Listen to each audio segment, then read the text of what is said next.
There are few joys in life that come close to tearing into a warm loaf of bread. And the only way you get to do that is if you bake your own bread at home, you know?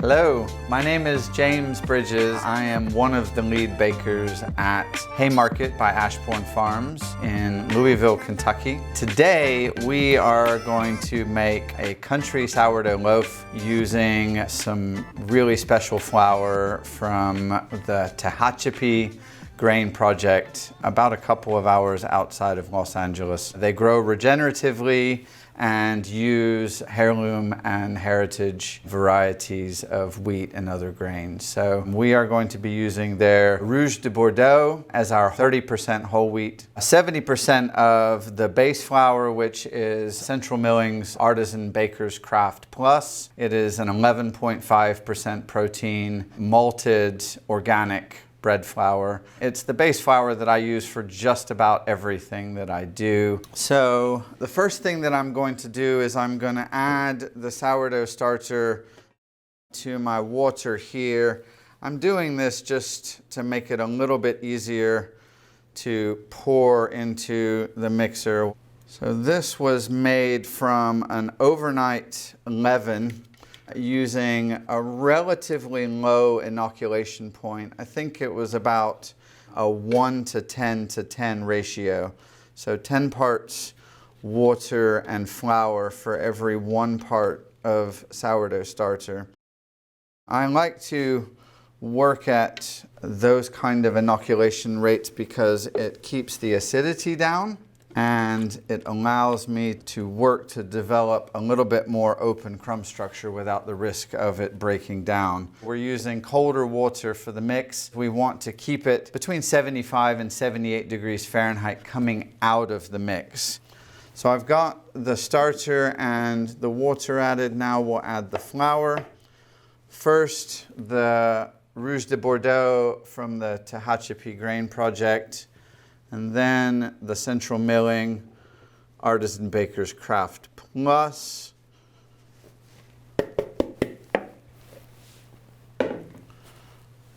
And then we're going to do a 2-stage improved mix on this. I'm going to start by mixing it on a very low speed, speed 1, just to begin hydrating the flour. Then we will turn it up to about speed 3 on the mixer, just to get rid of all of the dry spots and to get it into a shaggy dough. Then we will rest it for about 15 to 20 minutes. So kind of an autolyse, but with the leaven added to it. A fermentation is one term for it. What I call this is just an improved mix. So it kind of stands halfway between a straight direct mix and an autolyse process where you're just hydrating the flour and the water. What this does is it reduces the overall mix time, which reduces oxidation of the dough. It improves the flavor, the texture, and the keeping qualities of it. So the other thing that we're doing with this mix is we're incorporating a technique called bassonage, which is where we reserve some of the original mix water and we add that after the gluten is developed. What that does is allow us a little bit more control over developing that gluten because it's easier to develop at lower hydration. The other thing that it does is it gives us a little bit more control over the final dough temperature. Because we're adding water at the end, we can adjust that temperature up or down in order to hit the desired dough temperature that we want. So if the dough's a little bit warm towards the end, we can chill that water down. If the dough is a little bit on the cool side, then we can actually add warmer water at the end in order to hit the ideal temperature to catalyze fermentation coming out of bulk. So I'm just going to turn it up to speed 3 now until we get a shaggy dough. And I've got a dough scraper here that I'll use just to kind of scrape down the edges of the bowl. We want to make sure that we don't have any dry spots or clumping in there, because if those end up in the dough at the beginning, they'll never come out, and nobody wants to bite into a clump of unfermented flour. So I'm just going to scrape this bowl down a little bit. Another thing that holding back some of the water does is it really gives me more fine control over the hydration of the dough itself, because it's going to be slightly different than the last time. It's never the same bread twice. All right, this dough is ready for that rest now. We're going to give it 15 to 20 minutes, and then we will do the second stage of the mix. All right, we are back after the rest and ready to finish out stage 2 of this mix. So the first thing that I'm going to do is add the salt to the dough, and then we are going to turn the mixer speed up to medium-high and get that gluten developed. We're going to start adding some of our reserved water to the dough. Just a little bit at a time, allowing it to absorb in between. And then once that water is absorbed, then we should have a very strong, well-developed dough.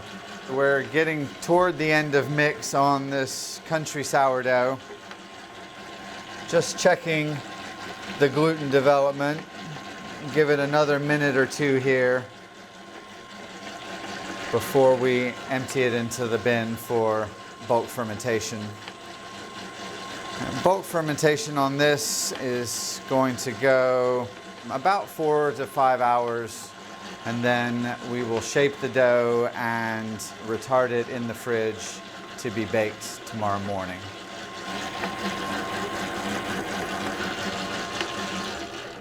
Now we transfer the dough to this bulk bin for bulk fermentation.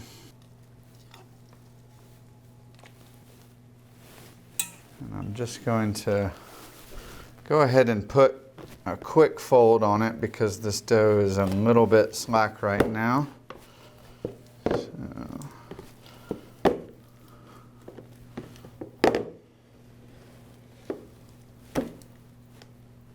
And we will give that 30 to 45 minutes, and then we'll put another fold on it. All right, so this country sourdough has been in bulk fermentation for just a little bit, and we are going to put a fold on the dough now. This is one of my favorite parts of the process because I get to get my hands in the dough. I build most of the strength and gluten development up front in the mixer, but the folding of the dough really helps to arrange the gluten matrix, which is going to give the loaves structure.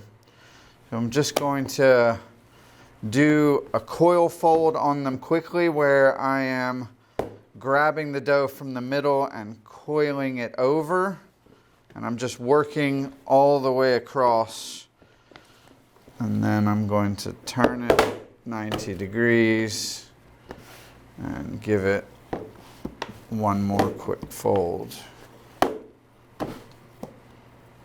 And you can immediately see how much stronger that dough is now that it's got a little bit of fermentation on it.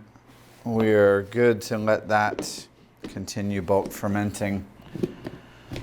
We'll give that another 45 minutes or so, and then we'll get to shaping a little bit after that. It's time to shape some country sourdough. I've got the dough here, and we've allowed this to bulk ferment for about 4 hours at about 80 degrees Fahrenheit, and it's looking nice and light and jiggly, and I think we are ready to go ahead and shape. So we're just going to dump that dough out. Just getting a little bit of water on my hand here so that the dough doesn't stick. And then dividing into 850 gram portions. And then we're just going to do a little bit of a pre-shape on the dough, just gently rounding it. I kind of work with this bench knife as if it's one of my hands.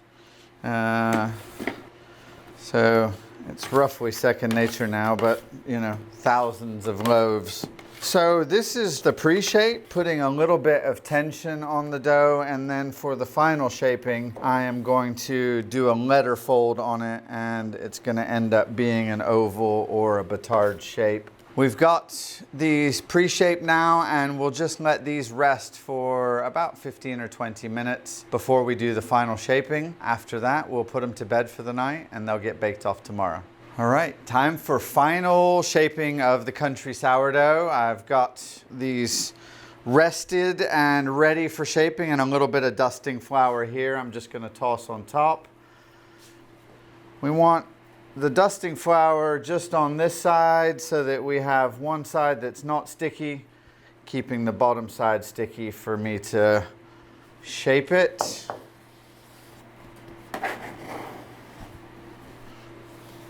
And then, so for the final shaping, I'm just going to tease it out into a sort of rough rectangular shape, being careful not to degas the dough at all. And then I'm just going to perform a letter fold where I fold each side in 1/3.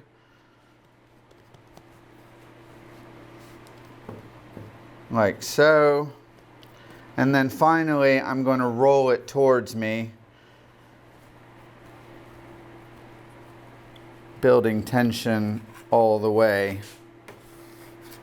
And then using my bench knife to build just a little bit more tension to seal that seam on the underside and to seal the seam on the outside. And that's it. That is now ready to go into the banneton.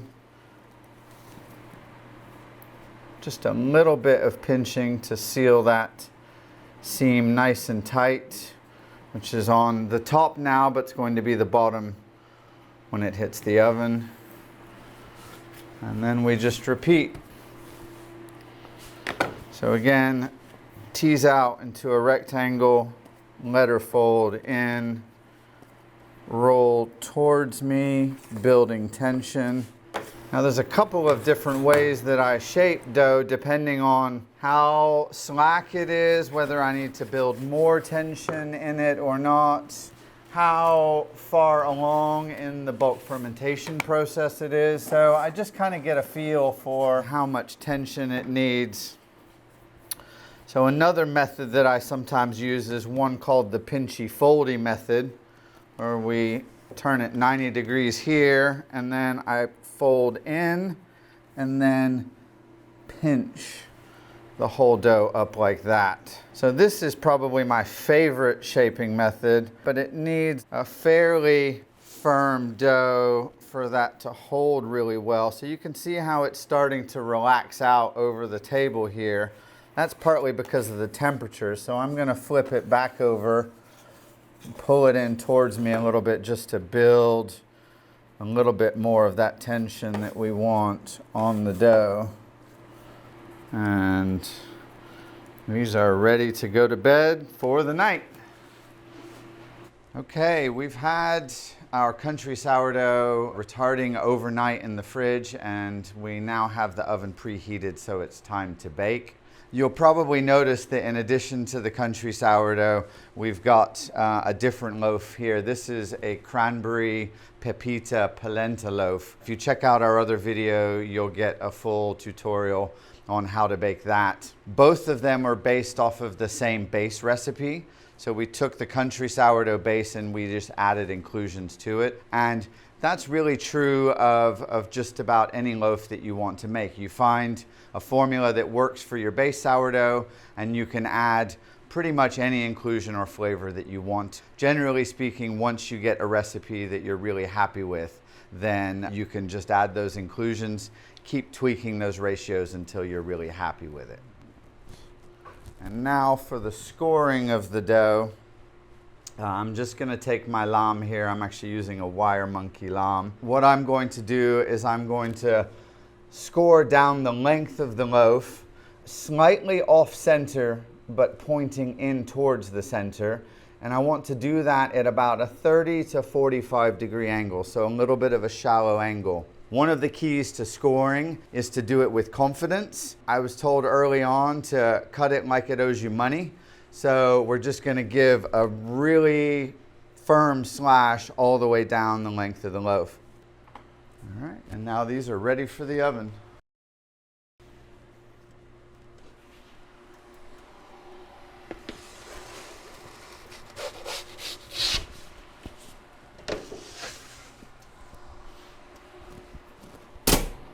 So now we're going to bake that under steam for 20 minutes, and then we're going to release the steam and bake for an additional 15 to 20 minutes after that.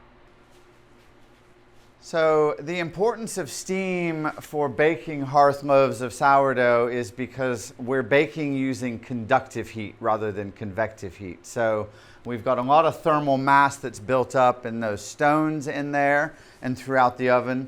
And as we load the bread in, the heat conducts up through the stone and produces the oven spring, which is the rise in the oven. By adding steam to the bake, we keep the crust from setting too soon, allowing for maximum volume. Then halfway through the bake, we need to vent that steam out of the chamber because the bread doesn't start to color when it's under the steam injection. We need to vent that out, and then the Maillard reaction begins to take place, followed by the caramelization of the sugars. So that's where we get that burnished crust and that coloration on nicely baked hearth loaf. So we'll give it another 15 or 20 minutes without the steam just to color up those crusts and get them nice and crispy, and then we'll pull them out and have a look. Okay. We've got about 40 minutes of bake time, and it's time to pull the bread out.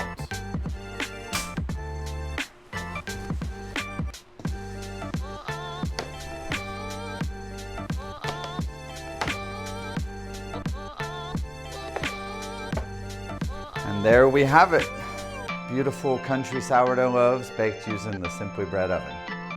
Now it's time for the crumb shot on this country sourdough loaf. I'm just going to slice into it and see what we've got here.